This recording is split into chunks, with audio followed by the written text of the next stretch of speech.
First contact and cultural shock. The massive alien vessel hung in Earth's orbit like a metallic cloud, its sleek curves and pulsing lights a stark contrast to the cluttered satellite network surrounding humanity's home planet. Inside the United Nations headquarters in New York, world leaders and top scientists huddled around screens, watching with bated breath as the first message from an alien civilization slowly decrypted on their displays. Dr. Samantha Chen, Earth's leading xenolinguist, leaned forward, her eyes scanning the symbols as they resolved into recognizable patterns. It's a greeting," she announced, her voice barely above a whisper. "They're calling themselves the Zarkonian Collective, and they're requesting permission to land." A ripple of murmurs swept through the room. UN Secretary-General Adebayo Okafor raised his hand for silence. "Dr. Chen, can you verify their intentions are peaceful?" Samantha nodded, her fingers flying over her tablet as she continued to analyze the message. "They're expressing curiosity about our planet and a desire for cultural exchange. There's no indication of hostility." Okafor exchanged glances with the other world leaders present. After a moment of silent communication, he nodded.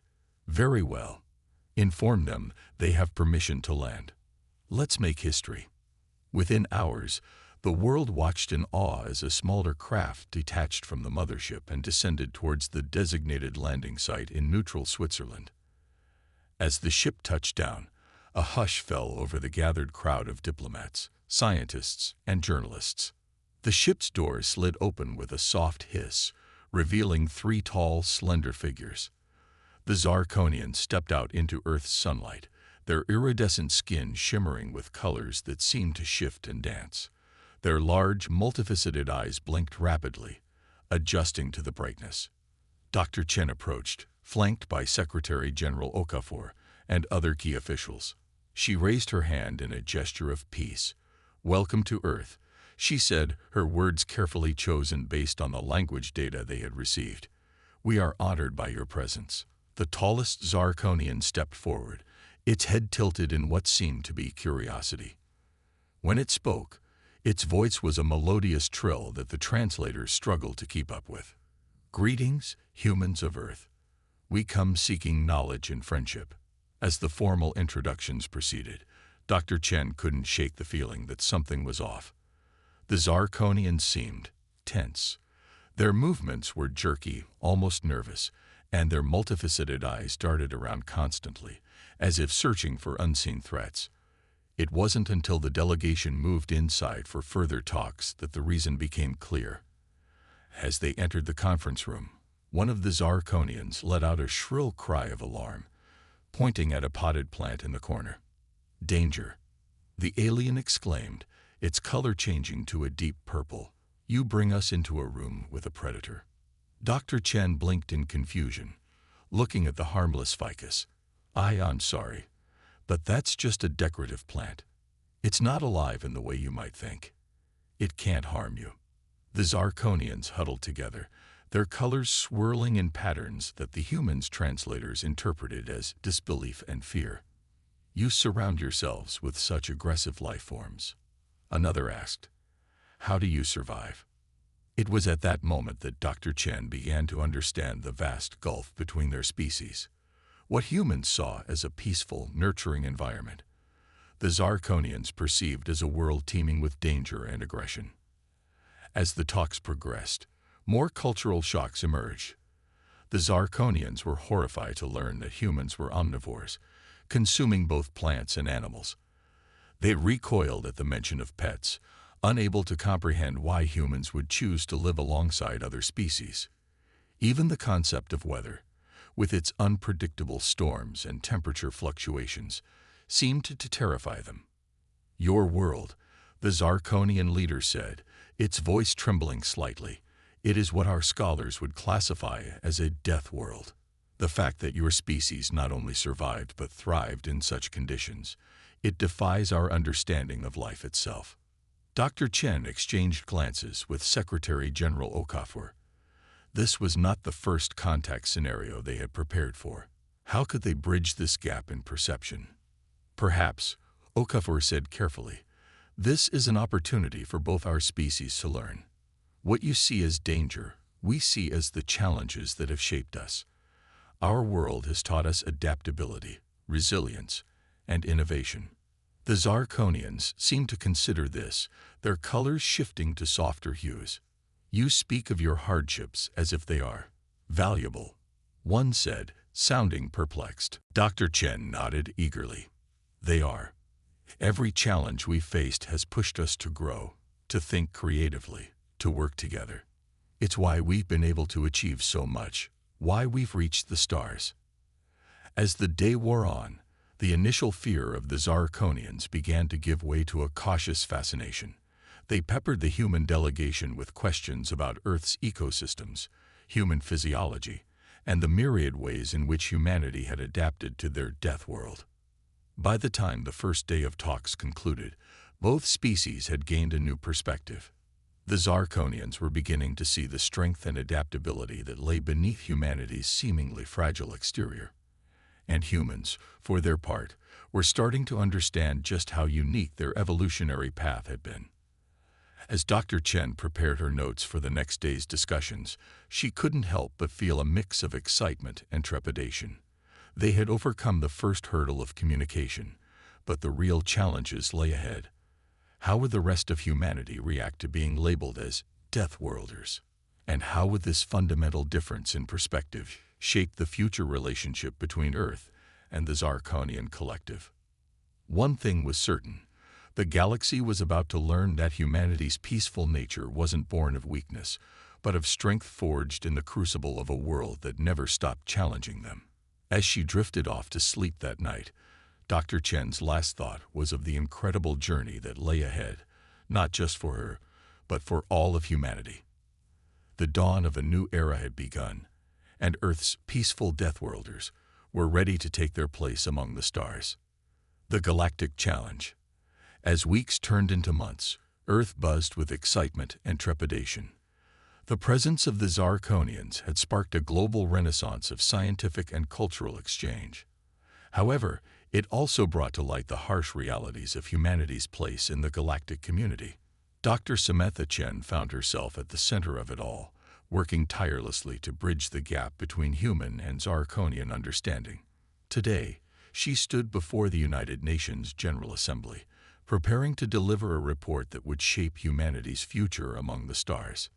Distinguished delegates, she began, her voice steady despite the weight of her words. Our interactions with the Zarkonian collective have revealed a startling truth. In the eyes of the galactic community, Earth is classified as a death world, and we, its inhabitants, are seen as anomalies. A murmur rippled through the assembly. Dr. Chen continued, the Zarkonians have shared with us the existence of a galactic council, a governing body that oversees interstellar relations, and they've extended an invitation for Earth to petition for membership. The murmur grew louder. Secretary General Okafor leaned forward, his brow furrowed. And what are the terms of this petition, Dr. Chen? Chen took a deep breath.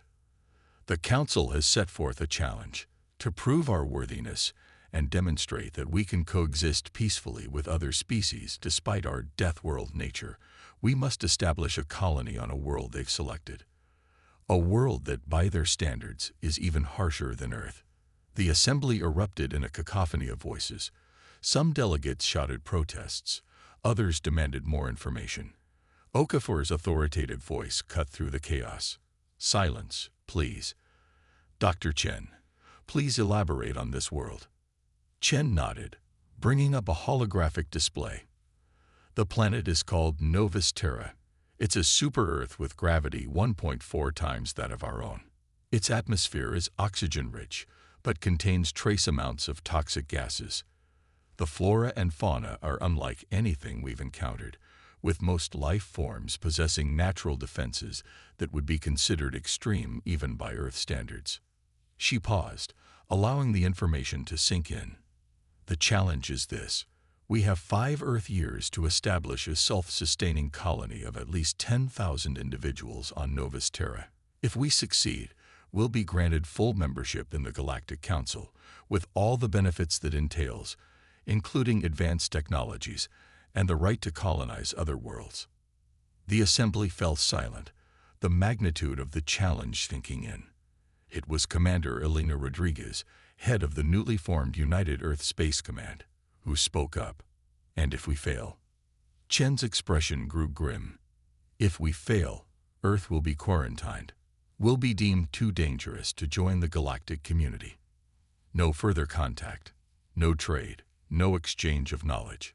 We'll be alone in the universe once more." The silence that followed was deafening. Then, slowly, a voice rose from the back of the room. It was Dr. Yuki Tanaka, the renowned exobiologist. "But don't they see? This challenge, it's exactly what humanity has always done. We've always pushed boundaries, always adapted to new environments. This isn't a death sentence. It's an opportunity." His words seemed to ignite a spark in the room. More voices joined in, not in protest, but in determination. Commander Rodriguez stood, her voice ringing with authority. "Dr. Chen is right. This is our chance to show the galaxy what humanity is truly capable of. We've survived ice ages, pandemics, and our own near destruction. We've walked on our moon and sent probes to the edges of our solar system.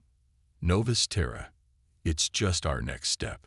As the assembly debated, Dr. Chen couldn't help but feel a swell of pride.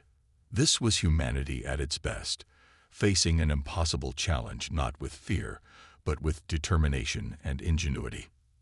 The next few months were a whirlwind of activity. The best minds from every nation came together, pooling resources and knowledge. The Novus Terra Colonial Initiative was born, a global effort unlike anything humanity had ever attempted. Massive Ark ships were constructed in orbit, designed to carry not just colonists, but entire ecosystems. Biologists worked around the clock to develop plants and animals that could survive on Novus Terra.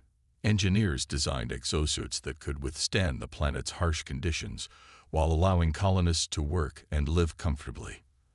As the launch date approached, millions around the world watched as the first wave of colonists prepared to embark. Among them was Dr. Chen, who had volunteered to lead the linguistic and cultural research team on Novus Terra. Standing before the massive Ark ship, Chen felt a mix of excitement and trepidation. The Zarkonian ambassador approached her, its colors shifting in what she had learned to recognize as a mix of admiration and concern. "Your species continues to confound us," the ambassador said. "Most races would have rejected such a challenge outright. Yet you embrace it with enthusiasm. Are you not afraid?" Chen smiled. "Of course we're afraid. But fear has never stopped humanity before. It drives us, challenges us to be better. This mission to Novus Terra, it's not just about proving ourselves to the galaxy. It's about pushing the boundaries of what we thought was possible."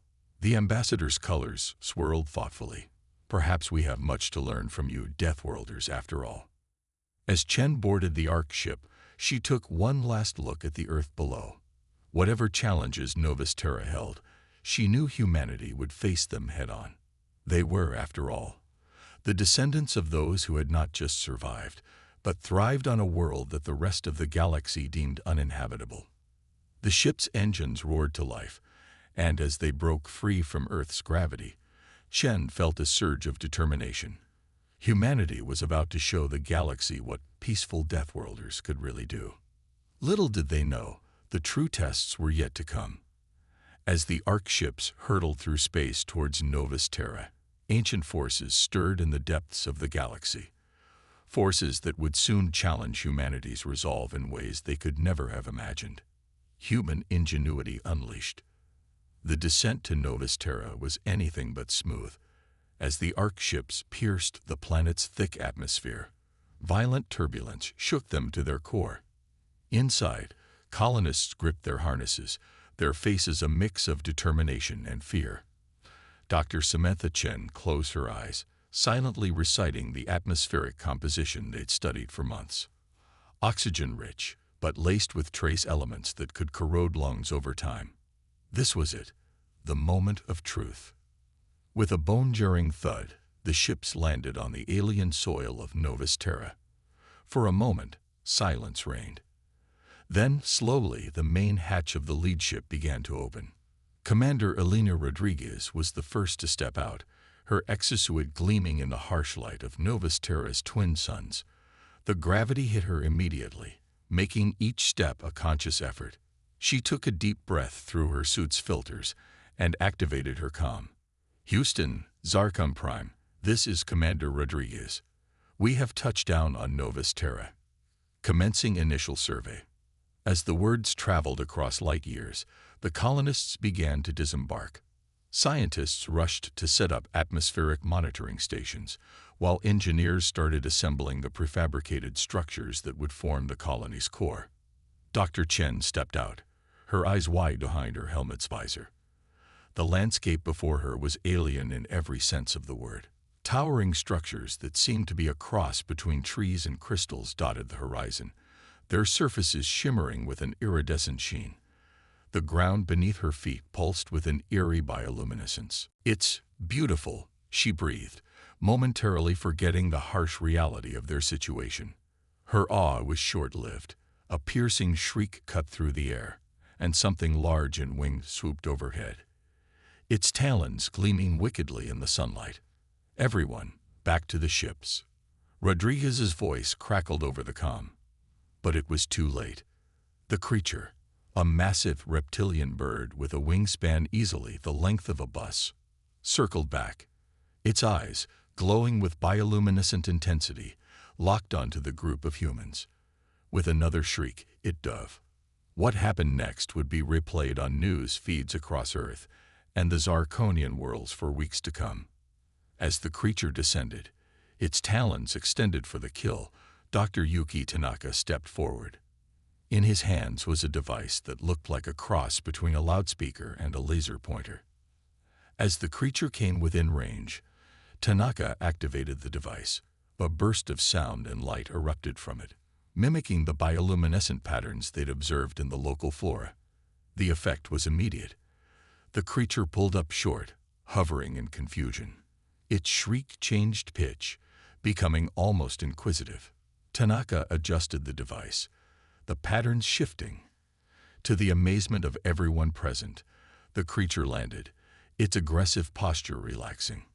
It cocked its head, studying the humans with what could only be described as curiosity. "Remarkable," Tanaka breathed. "It's not just a predator, it's intelligent. The bioluminescence, it must be a form of communication." This discovery set the tone for the months that followed. Every challenge Novus Terra threw at the colonists was met with human ingenuity and adaptability. When the planet's intense magnetic fields disrupted their electronics, Dr. Aisha Khoury developed a new type of insulation using minerals found in the crystal trees. When the native microbes began breaking down their building materials, botanist Dr. Carlos Mendoza engineered a symbiotic fungus that protected their structures while feeding off the harmful microbes. Even the planet's harsh gravity became an advantage. Physical therapist Sarah O'Connell developed an exercise regimen that, combined with the planet's conditions, led to colonists developing increased bone density and muscle mass. "We're evolving," she noted with excitement, adapting to Novus Terra in real time. But it wasn't just physical challenges they faced. The isolation and stress began to take their toll on the colonists' mental health. That's when Dr. Chen's linguistic skills came into play in an unexpected way. She discovered that the bioluminescent patterns of the local flora responded to sound waves. Working with musicians and therapists, she developed a form of music that made the entire landscape around the colony glow in soothing, harmonious patterns. The effect on morale was immediate and profound. As the first year on Novus Terra drew to a close, the colony was not just surviving. It was thriving. They had established communication with several native species, developed new technologies that worked in harmony with the planet's unique properties, and even begun to unlock the secrets of Novus Terra's unusual biosphere. Back on Earth, and in the Zarkonian worlds, the reports from Novus Terra were met with awe and disbelief. The Galactic Council, which had expected the humans to fail within months, was forced to reassess their understanding of these Deathworlders. But as the humans celebrated their successes, Dark clouds were gathering on the horizon. Unbeknownst to the colonists, their activities on Novus Terra had awakened something ancient and powerful, something that had lain dormant in the planet's core for millennia. As Dr. Chen stood on a hill overlooking the now sprawling colony, admiring the harmonious glow of the landscape, she felt a tremor beneath her feet. At first, she dismissed it as one of the frequent minor quakes they'd grown accustomed to. But then it came again, stronger this time, and in the distance, beyond the crystal tree forest, she saw something that made her blood run cold. The horizon was moving, rising, as if the planet itself was waking up. Chen reached for her comm with trembling fingers. "Commander Rodriguez," she said, her voice barely above a whisper, "I think we might have a problem." The true test of humanity's resilience on Novus Terra was about to begin. Alliance and betrayal. The ground trembled beneath the colony, a deep rumble that seemed to emanate from the planet's core. Dr. Samantha Chen watched in horror as the distant horizon continued to rise, taking on a distinct shape. It was as if a mountain was uprooting itself from the planet's surface. "All personnel, this is Commander Rodriguez. Initiate emergency protocol Omega. This is not a drill. I repeat, this is not a drill." The colony erupted into organized chaos. Months of drills and preparation kicked in as colonists rushed to secure vital equipment and retreat to designated safe zones. But even as they moved with practiced efficiency, fear was evident in their eyes. This was beyond anything they had prepared for. Dr. Chen sprinted towards the command center, her mind racing. As she burst through the doors, she found Rodriguez and the senior staff huddled around a holographic display of the planet. "What are we looking at?" Chen asked, breathless. Dr. Tanaka looked up, his face pale. "It's alive. The entire planet. It's one massive living organism. And we woke it up." The implications were staggering. Everything they had accomplished, every adaptation they had made, it had all been taking place on the surface of a slumbering cosmic entity. As if to confirm their realization, a deep, resonant sound reverberated through the air. It was unlike anything they had ever heard, part subsonic rumble, part crystalline chime. The bioluminescent flora around the colony pulsed in response, creating waves of light that rippled across the landscape. "It's communicating," Chen whispered, her linguistic mind already trying to decipher the patterns. Suddenly, their comms crackled to life.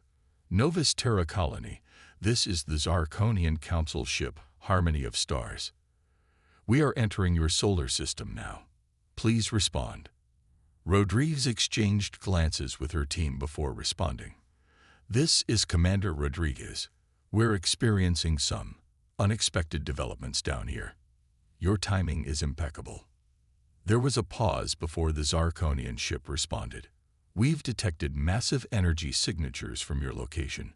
The Galactic Council has deemed the situation too dangerous. We're here to evacuate you." A mix of relief and indignation swept through the command center. After all they had accomplished, after all they had endured, were they simply going to abandon Novus Terra? Before Rodriguez could respond, another voice joined the conversation, one that sent chills down everyone's spine. "Zarkonian vessel, this is High Commander Vrax of the Duraxian Empire. The planet you call Novus Terra is the property of the Empire. Withdraw immediately or face the consequences." The command center fell silent. The Duraxian Empire was something of a bogeyman in galactic politics, an expansionist power that the Zarkonians had only mentioned in hushed tones. Their sudden appearance changed everything. As tensions escalated in orbit, the situation on the ground grew more precarious. The living planet was becoming more active, its movements threatening to tear the colony apart. It was Dr. Chen who made the breakthrough. Working tirelessly with her team, she began to decipher the planet's bioluminescent language. "It's not trying to destroy us," she announced, her voice filled with awe. "It's asking for help." The revelation came just as the first shots were fired in orbit. The Duraxian ships, vastly outnumbering the lone Zarkonian vessel, launched their attack. The humans watched helplessly as their potential rescuers were blown out of the sky. But even as hope seemed lost, Chen's discovery opened up a new possibility. If we can communicate with the planet, she proposed, maybe we can work with it. Use its power to defend ourselves. It was a desperate plan, but it was all they had. As Duraxian landing craft began to descend through the atmosphere, the colonists raced against time. They repurposed their bioluminescent music devices, scaling them up to massive proportions. Just as the first Duraxian troops touched down, Chen activated the device. The entire landscape lit up in a dazzling display of light and color. The planet responded, its very ground shifting and moving. Crystal trees uprooted themselves, becoming living weapons that lashed out at the invaders. The sky itself seemed to come alive, bioluminescent creatures swarming the Duraxian ships. The Duraxians, for all their advanced technology, found themselves woefully unprepared for a planet that fought back. Their troops retreated in disarray, their ships fleeing back into space. As the dust settled, the colonists emerged from their shelters, hardly daring to believe what had happened. They had not only survived but had forged an alliance with the very planet they inhabited. But their trials were far from over. As Chen worked to strengthen their communication with Novus Terra, a disturbing truth came to light. The planet revealed that it was one of many such living worlds, created eons ago by an ancient race, and the Duraxians, in their endless expansion, had been destroying these worlds one by one. The colonists realized that their success on Novus Terra had placed them at the center of a galactic conflict. The Duraxians would return, of that they were certain. And when they did, humanity would be the only thing standing between them and the annihilation of an entire species of living planets. As Chen shared this revelation with Commander Rodriguez, she couldn't help but laugh at the irony. "We came here to prove we could live peacefully in the galaxy," she said. "Instead, we've been thrust into the middle of a war." Rodriguez nodded grimly. "A war we never asked for, but one we can't ignore. If we don't stand up to the Duraxians, who will?" As night fell on Novus Terra, the colony glowed with newfound purpose. They had come as explorers and colonists.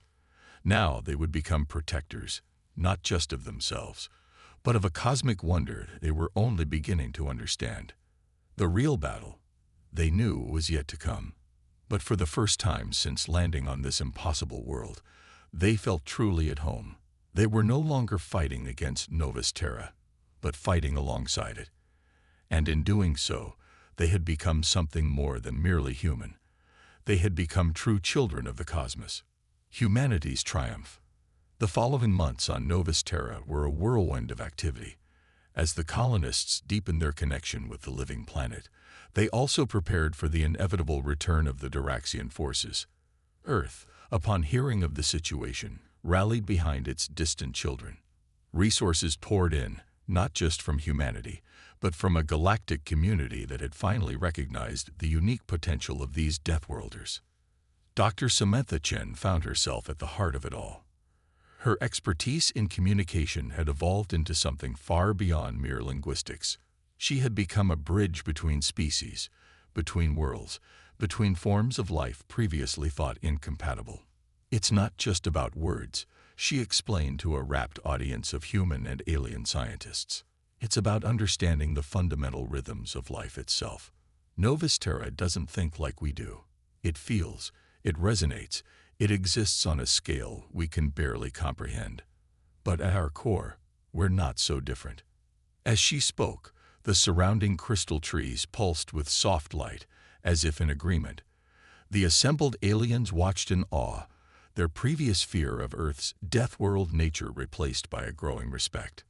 Commander Elena Rodriguez, meanwhile, had thrown herself into the task of preparing their defenses. The colony had grown into a sprawling city, its architecture a blend of human ingenuity and Novus Terra's organic forms. Massive biomechanical cannons, grown from modified crystal trees, stood sentinel at key points. In orbit, a fleet of ships waited, some human, some donated by sympathetic alien races, all integrated with technology derived from their understanding of Novus Terra. "We're ready," Rodriguez announced during a global briefing. "Whatever the Duraxians throw at us, we'll face it together, humanity and Novus Terra as one." The wait for the Duraxian return was tense, but it allowed for unexpected developments. Dr. Yuki Tanaka's work with the planet's fauna had led to partnerships that would have seemed impossible months ago. Massive, once fearsome creatures now worked alongside humans, their natural abilities enhanced by technology to serve as living weapons platforms. When the Duraxian fleet finally appeared in the system, it was with a force that dwarfed their previous attack. Thousands of ships dropped out of faster-than-light travel, their weapons primed and ready. But Novus Terra and its defenders were ready. As the Duraxian ships entered orbit, they were met not with fear, but with a symphony of light and sound. The entire planet pulsed with bioluminescence, a display so bright it was visible from space. In concert with this, the human fleet launched its attack, their ships moving in perfect harmony with the planet's rhythms. The battle that followed would be remembered for generations across the galaxy. The Duraxians, for all their technological might, found themselves outmaneuvered at every turn. Human ships danced through their formation, their maneuvers guided by the living intelligence of Novus Terra itself. On the surface, any troops that managed to land were met by a landscape that fought back, terrain that shifted beneath their feet, plants that entangled their limbs, and fearsome creatures that emerged from hidden layers. At the heart of it all was the colony, its defenses holding firm. Dr. Chen worked tirelessly, coordinating the planet's responses and translating tactical information into a form Novus Terra could understand and act upon. Commander Rodriguez led the space battle, her strategies blending human military doctrine with the organic fluidity of their new ally. The turning point came when Chen made a startling discovery. Hidden deep within Novus Terra's core was an artifact of the ancient race that had created the living planets. With the planet's help, they were able to activate it, sending out a pulse that rippled across space. To everyone's shock, other planets in nearby systems responded. Worlds that had seemed dead or uninhabited suddenly blazed with life, joining the fight against the Duraxians. The invading fleet found itself surrounded, outmatched by a coalition of living worlds and the tenacious humans who had awakened them. The battle ended not with the destruction of the Duraxian fleet, but with its surrender. As the dust settled, the full implications of what had transpired began to sink in. Humanity, in less than a decade, had gone from an isolated species on a single world to the center of a galactic revolution. In the aftermath, the Galactic Council convened an emergency session. The humans were invited not as petitioners, but as honored guests. Dr. Chen stood before representatives of 1,000 worlds, Novus Terra's bioluminescence reflected in her eyes. "We came to the stars seeking to prove ourselves," she began, "to show that we could coexist peacefully with other species. What we found was so much more. We discovered that the universe is more alive, more interconnected than we ever imagined. And we learned that our greatest strength isn't our ability to survive harsh conditions. It's our ability to adapt, to communicate, to forge connections where none seemed possible." She paused, looking out at the assembled aliens. Many of them had once viewed humans with fear or disdain. Now, they leaned forward, captivated. "The Duraxian threat has been neutralized, but our work is just beginning. There are more living worlds out there, waiting to be awakened. There are ancient mysteries to be unraveled, and new forms of life to be understood. We stand ready to face these challenges not as conquerors, not as mere survivors, but as bridge builders." As Chen concluded her speech, a ripple of agreement passed through the council chamber. The resolution was unanimous. Humanity would be granted not just membership in the Galactic Council, but a leadership role in a new initiative to explore and protect the living worlds. Back on Novus Terra, the colonists celebrated. Their impossible journey had led them to this moment, respected by the galaxy, allied with wonders beyond imagination, and poised on the brink of adventures yet to come. Commander Rodriguez found Dr. Chen standing on a hill overlooking the colony, her eyes fixed on the stars above. "So," Rodriguez said with a smile, "what's next for us peaceful Deathworlders?" Chen laughed, gesturing at the vibrant, pulsing landscape around them. "I think we've outgrown that label, don't you? We're not just survivors anymore. We're not defined by the worlds we come from, but by the connections we make." As if in agreement, a wave of bioluminescence swept across the planet, a reminder of the incredible bond they had forged. Humanity had not just found its place among the stars, it had helped reshape the very nature of galactic civilization. The saga of the peaceful Deathworlders had come to an end. The era of humanity as cosmic mediators, awakeners of worlds, and guardians of life in all its forms was just beginning. And as the twin suns of Novus Terra rose on a new day, the universe itself seemed to hold its breath, waiting to see what these remarkable beings would do next.